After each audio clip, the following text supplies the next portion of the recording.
Hey guys, അപ്പോൾ ഇന്നാണെങ്കിൽ എൻ്റെ അനിയത്തിമാരുടെ സ്കൂളിൽ ഇൻഡിപെൻഡൻസ് ഡേയുടെ പ്രോഗ്രാം നടക്കുന്നുണ്ട്. കുറച്ച് പരിപാടിയൊക്കെ ഉണ്ട്. അപ്പോൾ അതിന് വേണ്ടിയിട്ട് ഞാനും പോകാമെന്ന് വിചാരിച്ചിട്ടുണ്ടായിരുന്നു. ഇന്നെനിക്ക് സ്കൂളുണ്ട്, പക്ഷേ ഞാൻ പോയിട്ടില്ല. എൻ്റെ സ്കൂളിലും എന്തോ ഒരു മണിക്കൂർ കണ്ടുള്ള ഒരു പരിപാടി എന്തോ ഉണ്ട്, പക്ഷേ ഞാൻ പോയില്ല. ഞാൻ ഇവരുടെ സ്കൂളിലേക്കായിരുന്നു വന്നിട്ടുണ്ടായിരുന്നത്. ഞങ്ങളോട് ഒരു 8:30 ആകുമ്പോൾ എത്താനായിരുന്നു പറഞ്ഞിട്ടുണ്ടായിരുന്നത്. അവിടെ എത്തിയ സമയത്താണെങ്കിൽ അവിടെ ടീച്ചേഴ്സും അവിടെ വന്നിട്ടുള്ള പാരൻസും കുട്ടികളൊക്കെ കൂടെ ചേർന്നിട്ട് അവിടെ ഇങ്ങനെ ഡെക്കറേറ്റ് ചെയ്തുകൊണ്ടിരിക്കുകയായിരുന്നു. പിന്നെ എൻ്റെ അനിയത്തിമാരും ഓടിച്ചാടി ചെന്ന് അവരുടെ ടീച്ചറിൻ്റെ അടുത്ത് പോയിട്ട് സംസാരിക്കുന്നുണ്ടായിരുന്നു. പിന്നെ അവരെ ഹെൽപ്പ് ചെയ്യാനൊക്കെ നിൽക്കുന്നുണ്ടായിരുന്നു. അങ്ങനെ അവരെല്ലാവരും കൂടെ ചേർന്നിട്ടാണ് അവിടെ ഫുള്ള് ഡെക്കറേറ്റ് ഒക്കെ ചെയ്തിട്ടുണ്ടായിരുന്നത്. ഏകദേശം ഒരു 9 മണിയൊക്കെ ആയപ്പോഴായിരുന്നു പരിപാടി സ്റ്റാർട്ട് ചെയ്തിട്ടുണ്ടായിരുന്നത്. കാരണം ഇവിടുത്തെ ഡെക്കറേഷനൊക്കെ തീരാനായിട്ട് അത്യാവശ്യം ടൈം എടുത്തിട്ടുണ്ടായിരുന്നു. അതുപോലെ തന്നെ പിള്ളേരെയൊക്കെ ഒന്ന് റെഡിയാക്കി നിർത്തണം. പിന്നെ എല്ലാ പിള്ളേരും വരേണ്ട ആവശ്യങ്ങളുണ്ടായിരുന്നു. അപ്പോൾ എല്ലാവരും ഒന്നും വന്നിട്ടുണ്ടായിരുന്നില്ല. പിന്നെ എല്ലാവരുമൊക്കെ വന്ന് സെറ്റായപ്പോഴേക്കും അത്രയും ടൈമൊക്കെ ആയിട്ടുണ്ടായിരുന്നു. പിന്നെ ഇവരുടെ ഫ്രണ്ട്സിനെ കണ്ടപ്പോഴേക്കും ഭയങ്കര ഹാപ്പി ആയിട്ടുണ്ടായിരുന്നു. ഇവിടെ ഫാൻസി ഡ്രസ് കോമ്പറ്റീഷൻ കൂടെ ഒക്കെ നടക്കുന്നുണ്ട്. അപ്പോൾ അതിന് വേണ്ടിയിട്ട് കൊച്ചു പിള്ളേരെ ഗാന്ധിജിയായിട്ടും ഭഗത് സിംഗ് ആയിട്ടും അങ്ങനെയൊക്കെ വേഷം കെട്ടി വന്നിട്ടുണ്ടായിരുന്നു. അപ്പോൾ അവരെ കാണാൻ നല്ല രസമുണ്ടായിരുന്നു. അപ്പോൾ ഞങ്ങൾ അവരുടെ കൂടെ നിന്ന് ഫോട്ടോ ഒക്കെ എടുത്തിട്ടുണ്ടായിരുന്നു. നല്ല രസമുണ്ടായിരുന്നു കൊച്ചു പിള്ളേരിങ്ങനെ നിൽക്കുന്നത് കാണാനായിട്ട്. അതിനൊക്കെ ശേഷം ഫ്ലാഗ് ഹോസ്റ്റിംഗ് ഒക്കെ ഉണ്ടായിരുന്നു.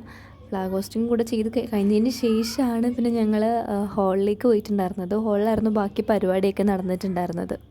അങ്ങനെ എല്ലാവരും കൂടെ ഹാളിലേക്ക് കയറിയതിന് ശേഷം സീറ്റിലൊക്കെ വന്നിരുന്ന് ഞാൻ ഇങ്ങനെ പരിപാടി കാണാനായിട്ട് വെയിറ്റ് ചെയ്ത് നിൽക്കുകയാണ്. കാരണം ഇവരെങ്ങനെയാണ് ഇങ്ങനെ സ്റ്റേജിൽ പെർഫോം ചെയ്തതിന് ആദ്യമായിട്ട് നേരിട്ട് കാണാൻ പോകുന്നത്. അപ്പോൾ അതിൻ്റെ ഒരു എക്സൈറ്റ്മെൻറ്റ് എനിക്കുണ്ടായിരുന്നു. പിന്നെ എൻ്റെ ഇടയിൽ ഇവിടുന്ന് ലഡുവൊക്കെ തന്നിട്ടുണ്ടായിരുന്നു. അതൊക്കെ കഴിച്ച് അവിടുത്തെ പരിപാടിയൊക്കെ ഇങ്ങനെ നോക്കിക്കൊണ്ടിരിക്കുകയായിരുന്നു ഞാൻ. പിന്നെ ഇവിടുത്തെ എച്ച് വന്നിട്ട് പരിപാടിയൊക്കെ സ്റ്റാർട്ട് ചെയ്യാൻ പോവുകയാണെന്നൊക്കെ പറഞ്ഞ് ഇൻഡിപെൻഡൻസ് ഡേ വിഷ് ചെയ്തു. അതിനുശേഷം 2 കൊച്ചു പിള്ളേർ വന്നിട്ട് ഞങ്ങളെ ഇൻഡിപെൻഡൻസ് ഡേ ഒക്കെ വിഷ് ചെയ്തു. അവരുടേതായ സ്പീച്ചൊക്കെ നടത്തിയിട്ടുണ്ടായിരുന്നു. അതൊക്കെ ഭയങ്കര ക്യൂട്ടായിരുന്നു. പിന്നെ ഇവിടുത്തെ കൗൺസിലർ വന്നിട്ട് സംസാരിച്ചിട്ടുണ്ടായിരുന്നു. പിള്ളേരെയൊക്കെ വിഷ് ചെയ്തിട്ടുണ്ടായിരുന്നു. അതിനുശേഷം ഇവരുടെ ആക്ഷൻ സോങ് ഒക്കെ ഉണ്ടായിരുന്നു. ഭയങ്കര ക്യൂട്ടായിരുന്നു എല്ലാവർക്കും കേൾക്കാനൊക്കെ ആയിട്ട്. അപ്പം ഞാൻ പഠിപ്പിച്ചൊക്കെ കൊടുത്തിട്ടുണ്ടായിരുന്നു എൻ്റെ അനിയത്തിമാർക്ക്. അപ്പോൾ അവരത് ഇങ്ങനെ പഠിച്ച് പാടുന്നത് കണ്ടപ്പോൾ എനിക്ക് ഭയങ്കര സന്തോഷം തോന്നി. പിന്നെ അടുത്ത പരിപാടി എന്ന് പറയുന്നത് ഇവരുടെ തന്നെ ഫാൻസി ഡ്രസ് കോമ്പറ്റീഷൻ ആയിരുന്നു. അപ്പോൾ അതും രസമുണ്ടായിരുന്നു. ആകെ ഒരു പ്രശ്നം പറ്റിയതെന്ന് വെച്ചാൽ ഗാന്ധിജിക്ക് ഭയങ്കര കരച്ചിലായിരുന്നു. ആ ഗാന്ധിജിയായിട്ട് ഒരുങ്ങി വന്ന കുട്ടിക്ക് ഭയങ്കര സങ്കടം, ചമ്മലൊക്കെ ഉണ്ടായിരുന്നു. അപ്പോൾ അത് ചെയ്യാനായിട്ടൊരു ബുദ്ധിമുട്ടുള്ളതുകൊണ്ട് തന്നെ അവർ ഭയങ്കര ചമ്മി നിൽക്കുകയായിരുന്നു.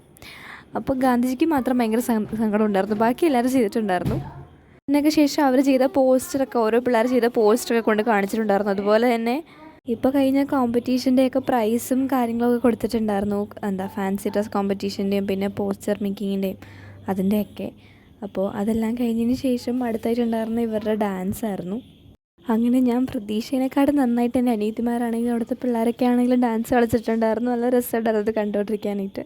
അങ്ങനെ ഈ പരിപാടി എല്ലാം കഴിഞ്ഞ ശേഷം ഞാനും അനിയത്തിമാരും അമ്മയും ഞങ്ങളെല്ലാവരും കൂടെ തിരിച്ച് വീട്ടിലേക്ക് പോയിട്ടുണ്ടായിരുന്നു. അപ്പോൾ ഏതായാലും മാത്രമല്ല video. Thanks for watching. Bye bye.